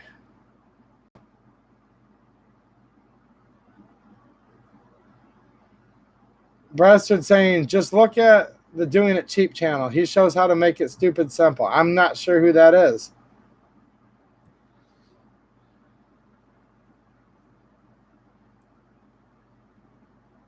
A rectangle acre, a cleanup. I don't know. I'd have to look at that too. You're not in Michigan, are you, Matt? For you, only $1 million. How about that? But yeah, anyways, I've got some of these holsters here that I was looking at. Holsters and magazine pouches. I'm not going to hold it up on camera the whole time, but this is kind of... Oh, you guys are rich out in New Hampshire, so yeah, $1 million for you, Matt. Firm. Not a penny less. $1 million cash. New Hampshire. You guys have got way more money. No, I'm joking. I have no idea. I just felt like saying that. But yeah, so someone was asking me about this so-called Russian pigskin. Are you guys familiar with these? Well, it used to be when you bought a Mosin Nagant, you would get the bayonet, usually like an oil bottle, and you would get one, if not two, of these sets of magazine pouches. And these are designed to hold the ammo on stripper clips. It's kind of got that wedge V shape on the inside. And you would put 5 stripper clips loaded up in each side. So this would be a nice, loadout. You also have the straps on the back to retain it to a belt. This keeper on the bottom is going to be brass. I would note these are in nice shape. A lot of them, you'll notice a green tarnish on the brass, but these are pretty, you know, nice ones here. And that keeper is going to serve two purposes. So you have your leather strap that the belt's going to go through, right? And then it's going to come around and be kept by this peg here. And then your closure strap for the top is also going to come around and share that same little brass peg. Now, they call these the pigskin, but yeah, they do look like pigskin, right? If you look at this, it looks just like a basketball or like a football. You know how they call a football a pigskin? Well, that's why. It's made out of pigskin leather. It has the same dimples, but this is actually a pigskin pleather. So this brown area on any of these pouches, whether it's for, they made these for the Mosin Nagants, they made these for the Tokarevs, they made them for the Tokarev holsters, SKS, stripper clip pouches. This is a pleather on here. Now the tan that you see, this is actually real leather. So these are a combination of real leather with the tan. So you've got leather reinforcements on the top and sides of the pouch area, kind of the wear and tear areas. And then we have a canvas type material on the backing. So the backing is definitely a fabric, cotton type, thick woven cloth, kind of a denim and canvas kind of feel to it. And that is attached to this pigskin pleather. So now you can still get these pretty cheap, guys. They used to be dirt cheap. There was a time when, again, everyone got one of these with their $89 Mosin. You usually got two of them, and you could buy these for, I've seen them as cheap as $1 a piece. I think today these can still be had for probably, you know, maybe $7 or $8 on eBay, maybe a little less. But they are a nice little pouch. I mean, you can hold different things in here. You know, if you guys chew, you can put your can of chew in there. You can put a pack of smokes in there. You can put a little bit of chow in here, you know, some snacks. Put a compass in there. I mean, there's a lot of stuff besides just the ammo that you can use a little pouch like this for. And I would note that this pleather is rain resistant. Now, you're not going to submerge this, obviously, or it's going to leak at the streams, but at the seams, rather. But yeah, it can rain on this all day long. The way these leather flaps work, it's going to completely shelter the rain out of here. So these are nice little pouches. Night Road Scholar, glad you could join us, and I appreciate it. You never answered me, man. Are you going to do some more shooting videos for us or what? You're a pretty good shot in that video that I saw of you. I don't know if you heard me earlier, but or maybe you responded and I just didn't see the response, but dude's definitely handy with a gun. But yeah, so I just wanted to go over this a little bit. As boring as it might be, I mean, I am putting people to sleep, obviously, but nah. Yeah. Mosin Nagant pouch. I got a couple of those in here. Let me find a spot on this table to pile this up. Some more Mosin pouches. Now, sometimes you can read them, sometimes you can't, but they'll put a date code in here. Oh, here's a cool one. What's the odds of that? For like the 90 years they made these, I just got the cool year because Glock Shooter 79 channel, and we have one with a 79 date on it. See that little 79 there? So we'll have some Cyrillic writing and then the last two numbers. So this pouch is made in 1979.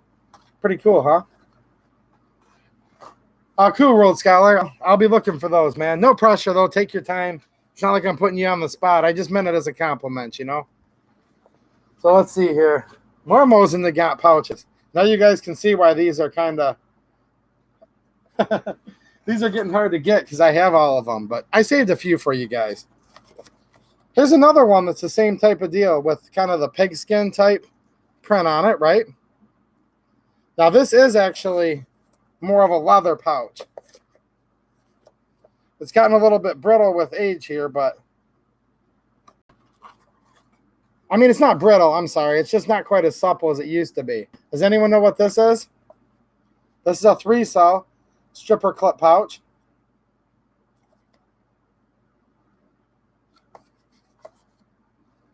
And it's not from Russia.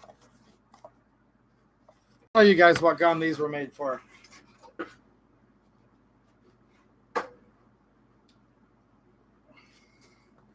German K98 pouches. So the black pouches are for your K98 Mauser carbine.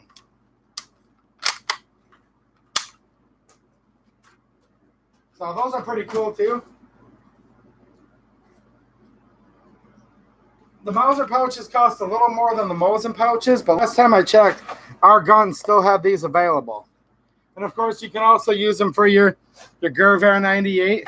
These were also, like I said, carried for those because your Gervais 98 that was the predecessor to the K98 and K98Ks still kept being seen in service all the way up through World War II. So that's what the black pouch is. It's kind of a 3-cell equivalency, if you will, to the Mosin Nagant pouch, just for Germany. Here's another one of those. These have a code on the back here. I'm not sure exactly how to date these. This is a long series of letters and numbers. So I don't know the exact date on these, but hey.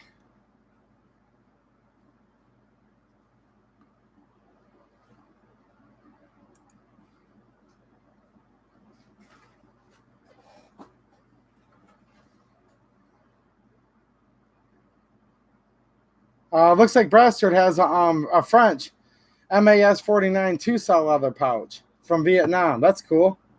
That would be pretty cool. I have a bunch of pouches, guys, and I am going to show some SKS specific pouches.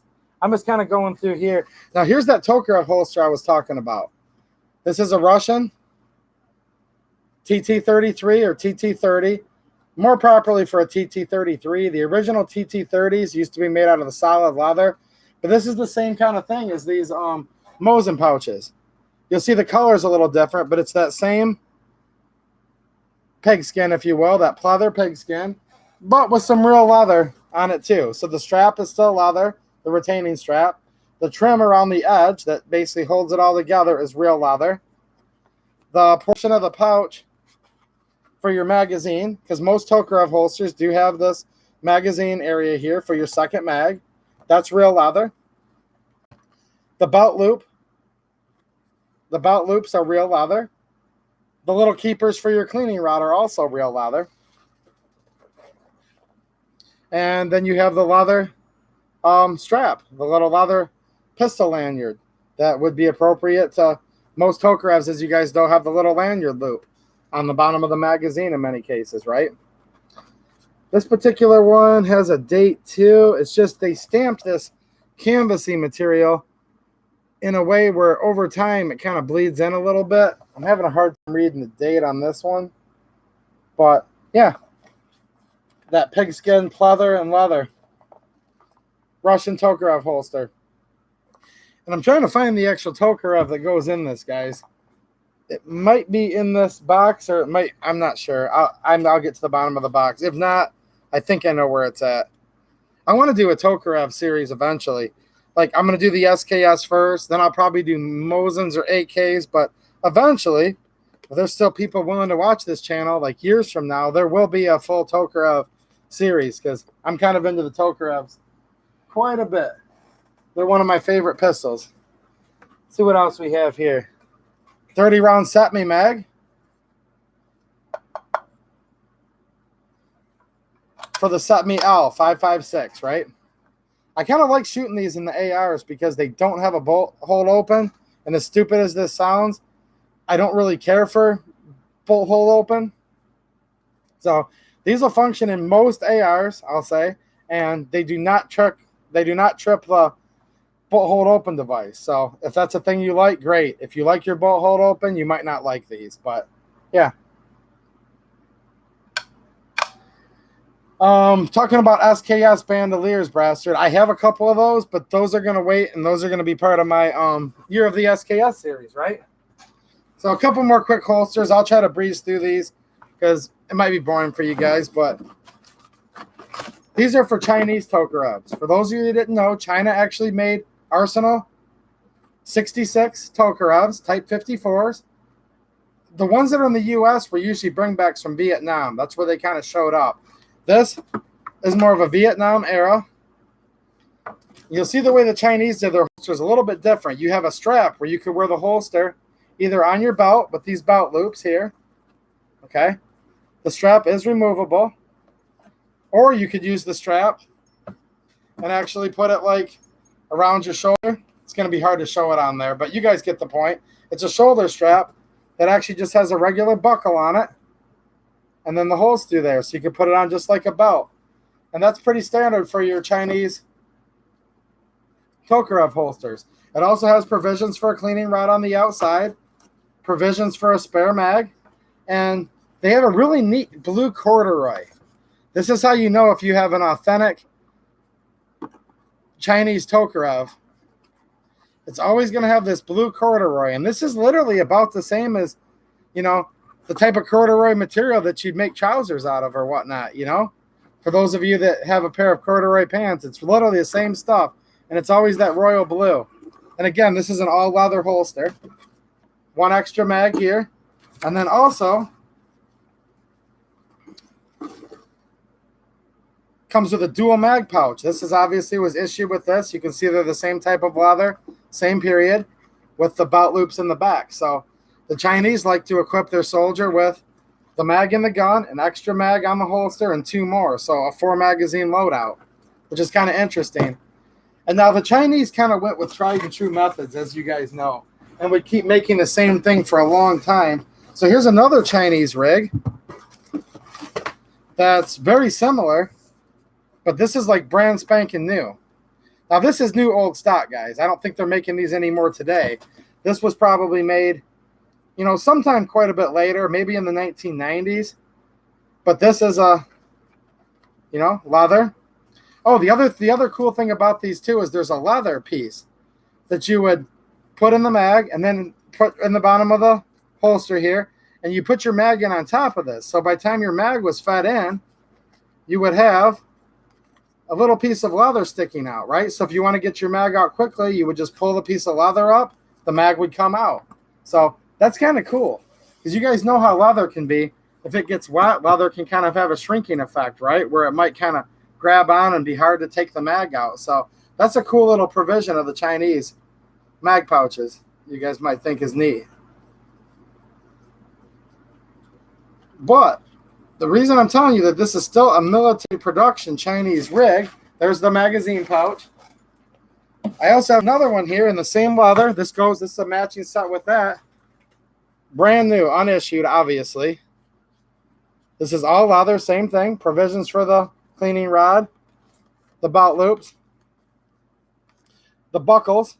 Now, it's a little bit of a difference. I'm sorry if I'm being too geeky for you guys, but there's a little bit of a difference. You can see that the keepers for the strap are sewn on here, where they are riveted onto the older style. So, you know, this was either a cheaper way to do it or maybe a better way to do it, right? So a few things are a little different, but in general, they're the same exact setup, right? And when we open it up, you will see there's our sling or our shoulder strap. Same type of fare here. Just goes in a regular belt with belt buckle. And it still has the same blue corduroy on the inside. Now this is what that blue corduroy looked like when it was essentially new. You can see this just needs brushed off a little bit. This is just leather remnants from the inside of the leather. You know how this goes. When you have more of a suede leather like on the sides, this stuff happens over time. But yeah, this is a brand new, unissued, new old stock, Chinese Type 54 Tokarev holster. And I don't have a Chinese Tokarev here with me to show you guys. I probably should have. But I wasn't really planning on necessarily showing all these holsters. I just thought while we're here, I'll just go to the bottom of the box before I sign off. So I should be ending the stream relatively soon here. Someone was asking me about actually a couple people have, but somebody recently was asking me about the Russian, you know, pigskin pouches. Like, are they worth it? Are they good? And yeah, they're good. I love their Tokarev holster. They made SKS pouches too. You guys are just going to have to be patient and wait for those, because those come out. I'm going to do one of my, you know, year of the SKS videos showing you some pouches and bandoliers and accessories. So I want to save them for then. But I think our guns might still have these. Let me see if I can help you guys out with that. Now, I'm not going to be able to post a link, but if you guys know who our guns is, hopefully you can find them. I'm going to go to their site under miscellaneous is where I saw these last. And I'm going under miscellaneous here. Let me see. I see a leather VZ24 pouch for $5.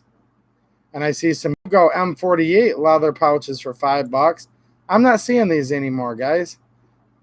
So let me check one more time. I'm not trying to waste your time, but nope, they are still here. Never mind.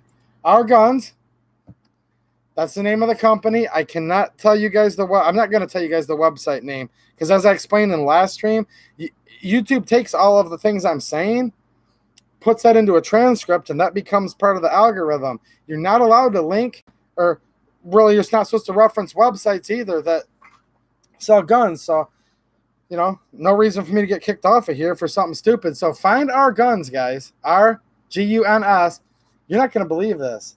These are available right now for $2 from Our Guns. And I know they have flat rate shipping, so find some other accessories. $2 a piece for $2. I really couldn't recommend this more, to be honest with you. So there you guys go. Hopefully that helps someone. $2. Remember I said they used to be $2? Well, I was looking at these on eBay the other day. These are $7 or $8 on eBay. So if you think you want one of these or you're going to want these in the future, I'd go over to Our Guns. Buy yourself 1, 5, or 10, or 50, or whatever you think you're going to need, because I have to say, I'm kind of excited to see that. That's a freaking steal for those pouches, just because of how much use they have. I've got some of these Factory 211 stripper clips. Now, these are actually Factory 211, so these are genuine Chinese factory stripper clips, okay? The modern production Chinese ones, I'm not the biggest fan of. I've had plenty of problems with the fitment where they don't fit quite right in the stripper cup guide, which is in the charging handle portion of the carrier. I recommend, if you guys can do it, go back and buy like original military surplus. Okay? If you can do it, guys, buy military surplus stripper clips. I've tried to buy the cheap new production ones, and they're just not very good.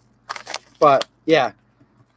And I've got a couple loaded here, and I am going to do a demonstration here in one of my upcoming videos showing you how to load the SKS with stripper clips and why it's actually a pretty cool little loadout when you put them in the pouches, how you can actually carry 30 rounds in a lot smaller, lighter weight container than a 30-round magazine. So don't underestimate the SKS, guys. It's not as archaic and antique as what some people might tell you.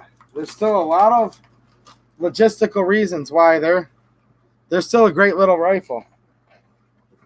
And then someone else was asking me about AK bayonets. And this particular guy, he's not really a big AK purist. He likes to put black rifle stuff and furniture on his AKs, you know. And gosh, this thing's completely coated in cosmoline. So I said, you know what, man? I think you might like a Yugo bayonet. Now, the Yugo M70 bayonet happens to also still be available from Our Guns for $20. They used to be 15 just a couple months ago, guys. They've gone up to 20. These are about the last of the cheap AK bayonets. So I bought a decent amount of these back when they were really cheap a few years ago. But here's a Yugoslavian. Oh, man, there's a lot of cosmoline on here.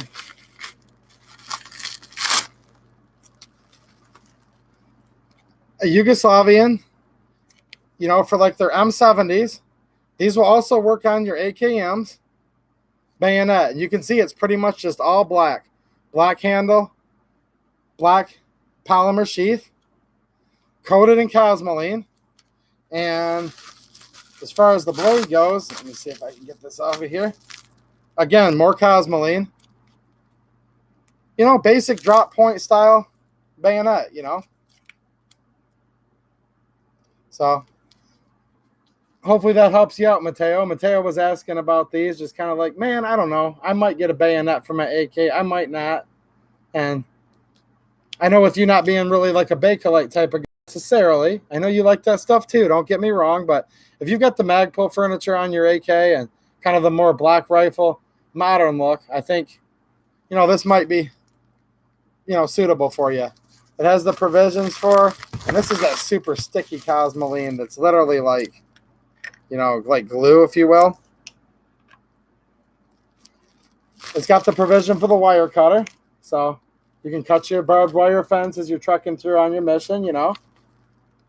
So yeah, this stuff wouldn't even make a good lube, dude. This would be like, if you use some of this for lube and you went in there, you better stay in there for a while.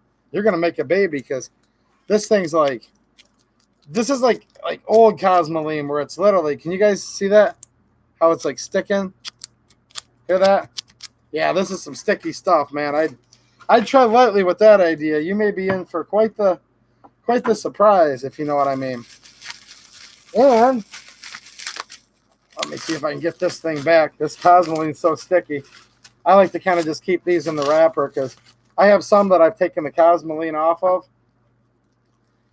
to put on rifles and whatnot, but I like to keep some of these back just kind of new in the Cosmoline because like everything, there'll be a time here coming up where these won't be available on the primary market anymore, and these might be worth 50, 60, 70, 80 bucks. I mean, look at the Russian ones. Those are the Bakelite with the Bakelite sheath. In fact, I've got one right here. These are over $100 nowadays, guys, you know, and these were only $15, $20 just a few years back. 3 years ago, they were 25 bucks. Now they're 100. I don't expect the Yugos to go up as much as the Russians did, but heck, it's nice to keep some, well, all this kind of stuff. It's nice to keep some back if you can, you know. And I think I might have found that Tokarev I was telling you guys about, which would make sense because I did put it in with the Tokarev holsters.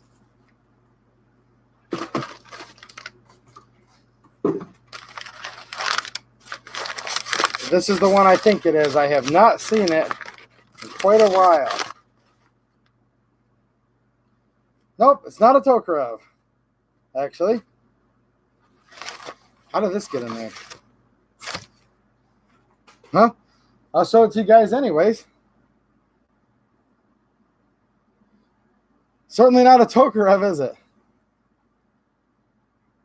Maybe. Let me check it real quick.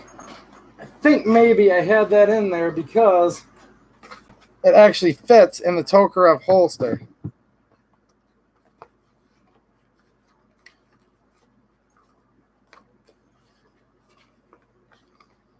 No, it doesn't fit in the Tokarev holster very well.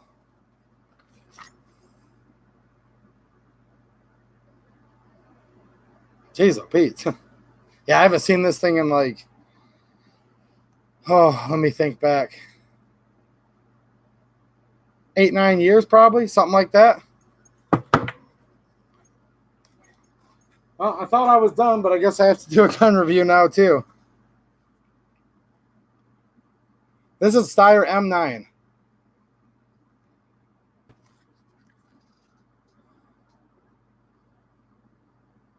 Steyr M9. Don't really think these Steyrs are very popular. I haven't shot this thing in a while, to be honest. Nice shooting gun, though. Steyr M9. 9x19, so just regular 9mm. The importer on the frame is GSI of Tville, Alabama. I think that stands for Trussville, Alabama. Yeah, this is a polymer 9mm. I know one of the inventors of this, I'm not an expert on these guns at all, but one of the inventors of this actually used to work for Glock along with Gaston. And from what I understand, when he left Glock, he was one of the co-founders of this gun. There's another inventor too of this, and I just can't think of the guy's name right now. But there was 2 guys, and one of the guys that developed this gun actually worked for Glock previously. So yeah, this is an older one. There's a date code on these that you can look up. I know this means something right here. A0W, if there's any Steyr people in the crowd. But this gun's probably going to be like a 2000 or 2001 or maybe a 99. I know I got it a long, long time ago, so I don't know. But yeah, trust me, that date code means something. I do know that. It's just I've never been into these quite enough to have it memorized. But it's made in Austria. Steyr Mannlicher. And this one has dual import. This also says CAI, Georgia, Vermont. So what probably happened, if I had to guess, is they had an exclusive contract with GSI out of Trussville, Alabama, because that's what's printed into the actual frame, right? And I'm guessing this was probably brought into the U.S. and maybe taken to another country, sold to another country for some type of security guard work or police work. This is totally guess, guys. And then had to come back in the country, because that's usually, there's some kind of story like that when you have dual import marked guns. Another instance you can run into that is if like the original importer went out of business, and then, or they weren't doing something right with their paperwork, and somebody else had to import it again. But I don't think, from what I understand, I don't think Steyr, because some of my newer ones, my newer Steyr M9A1, that's why this kind of got put away, because, you know, anyways, I think my M9A1 is also from, says the same thing, GSI, Trustville, Alabama. So I don't really think the importer went under. So this gun had to have come in, left the country, and then come back again.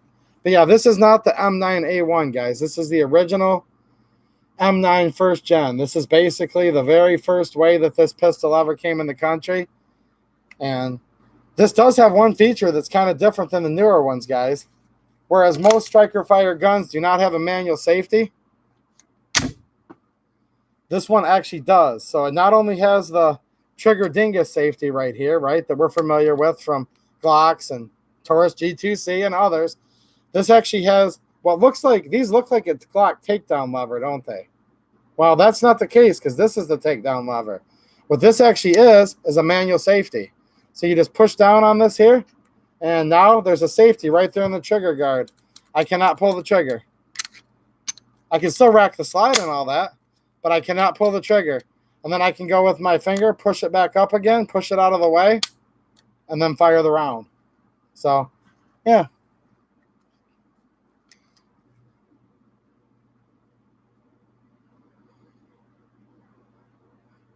It's one of those things that I kind of forgot I had this, but I never remembered selling it either.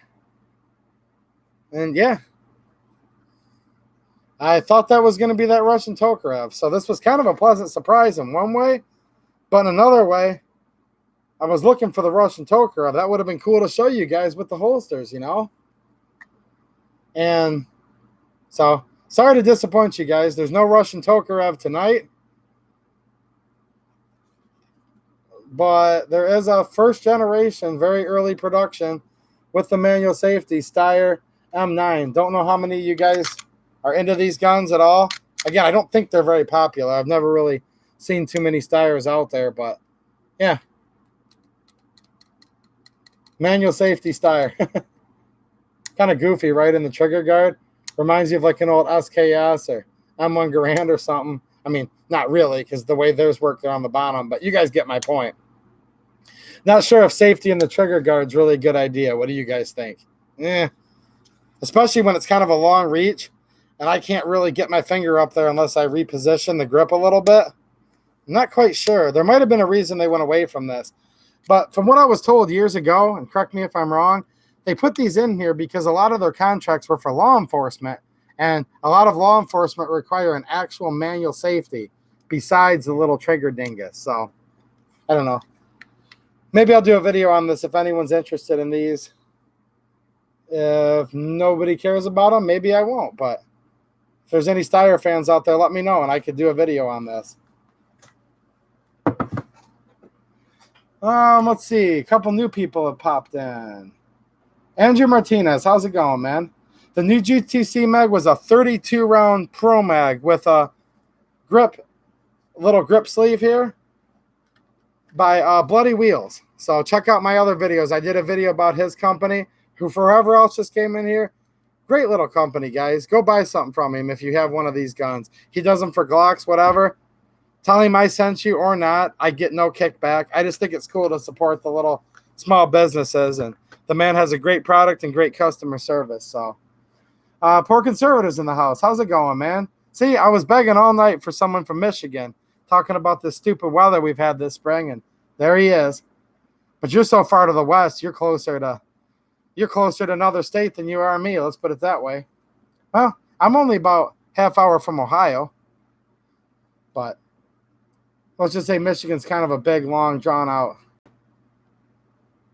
Oh, cool, Andrew. Did you like his product? Did you like the Bloody Wheels product? I think it's great, man. I have them on my Metgar mags. now on my Pro Mag, they fit so snug compared to some of the other products out there. Really nice guy too.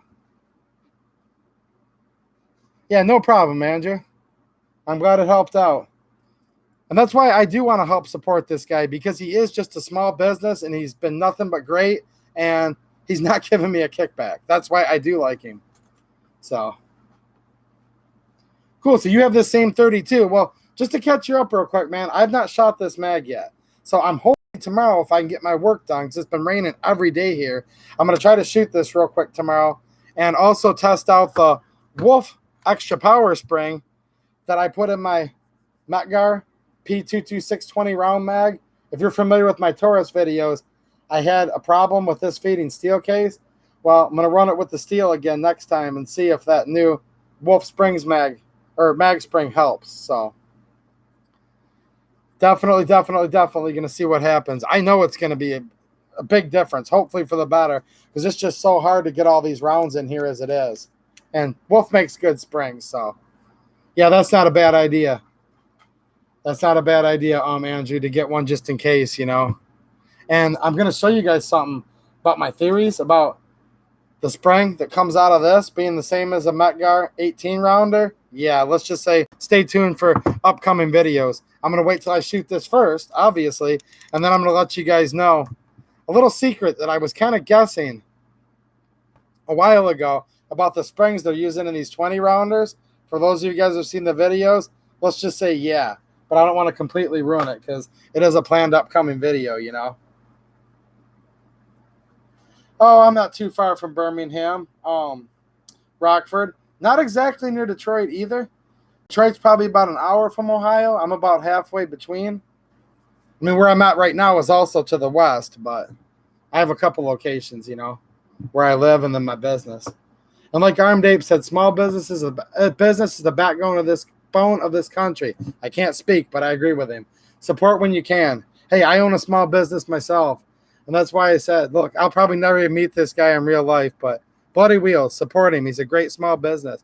I didn't even know about him. You guys, the view, after about 10, 12 people come in there and said, you know, you need to check this out. You need to check this out. You need to check this out. And I'm not stupid. So after 10 people said it was great, there you go. Way better than what the competitor ones were. Poor conservative, Monroe. That's interesting. Basically, yeah, but not technically. Let's just say a town even smaller than Monroe, but near it. I don't want to get too much more specific than that because, I just don't trust anyone that might be on here. I mean, you guys are probably all fine, but you know what I'm saying. It's the internet. But yeah, pretty darn close to Monroe, dude. Pretty darn close. And this town's so small that I live in that, yeah, it's got a couple thousand people in it. All right, good night, Michael. Thanks for stopping in, man. Nice to see you. I'm getting off here in just a minute anyways, you know. I do know where Dundee is also. I'm just catching up on the comments real quick, guys, and I'm going to be signing off here. It's getting a little late. I tried to explain to you guys why I have to start so late, but within reason, I like to not go too much beyond midnight. Yeah, I got to watch out for the SKS jackass. Yes, sir. I don't know. When this stream's over, I'll have to go back and, yeah, I got 3 thumbs downs tonight, guys. You know, whatever. It's all good. But I'll probably go back to that last SKS video and see if, The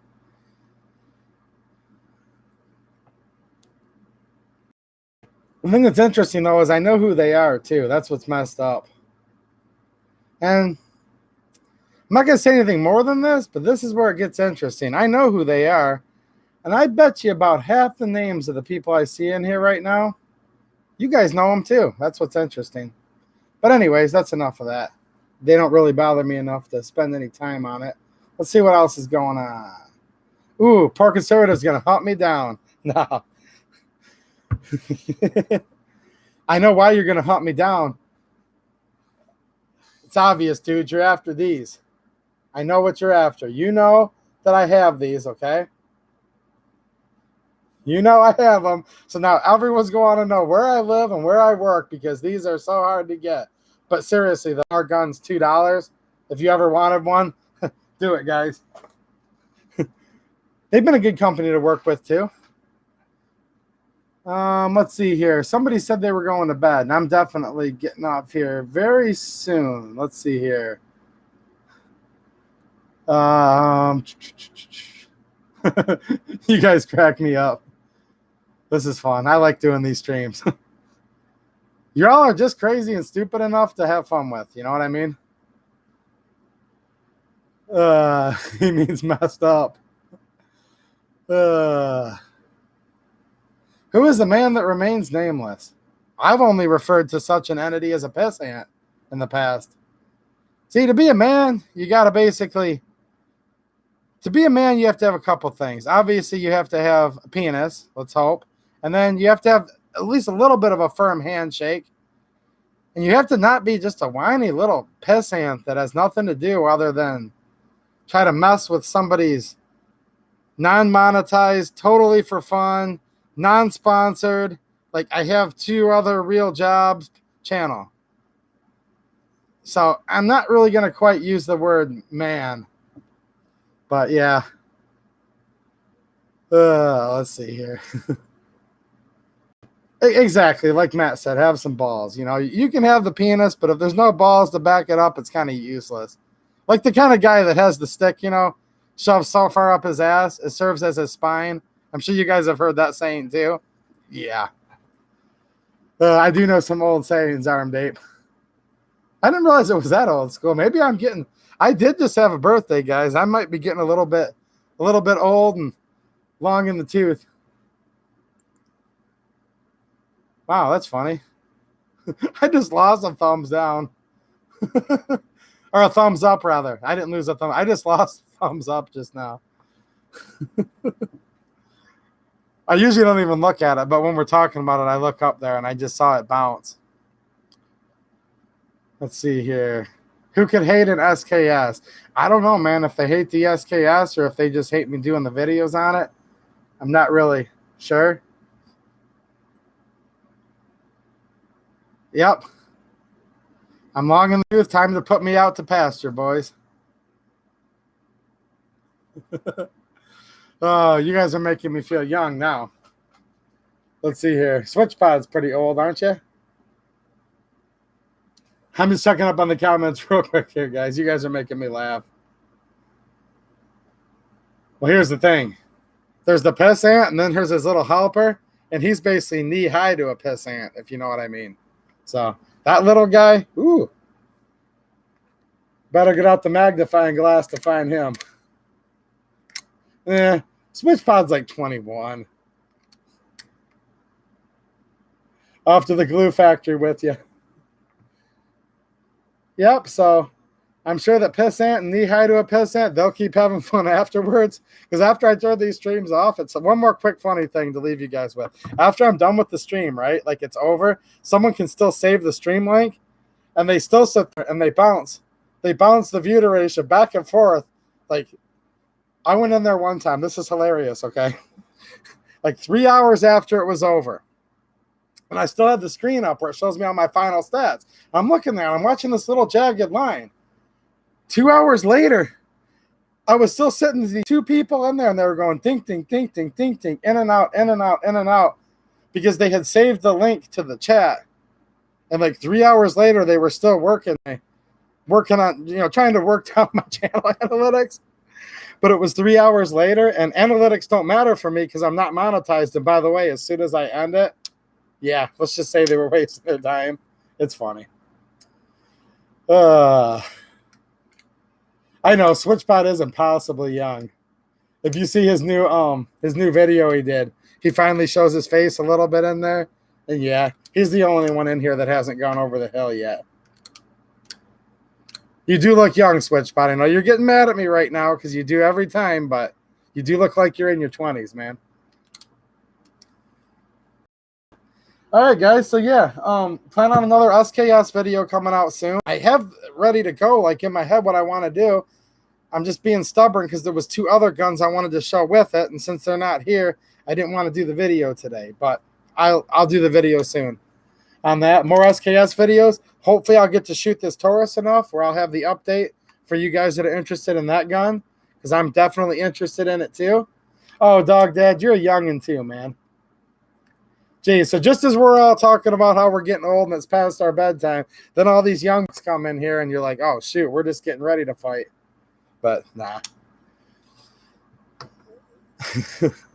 All right, guys. So yeah, I'm definitely next week planning on putting out a couple more videos. I like to do more than one a week, but I appreciate you guys being patient, still hanging with me. It's just, this is not my profession, obviously, because if it was, I probably wouldn't have enough money to even buy like this one stripper clip of ammo. But I hope you guys understand. And again, sorry I haven't put out as many videos as I'd like to, but I work a lot, you know, and it's just weather dependent. All right, thanks for watching, Andrew. Take it easy, man. And for everyone else, I appreciate hanging out with you guys. It was fun.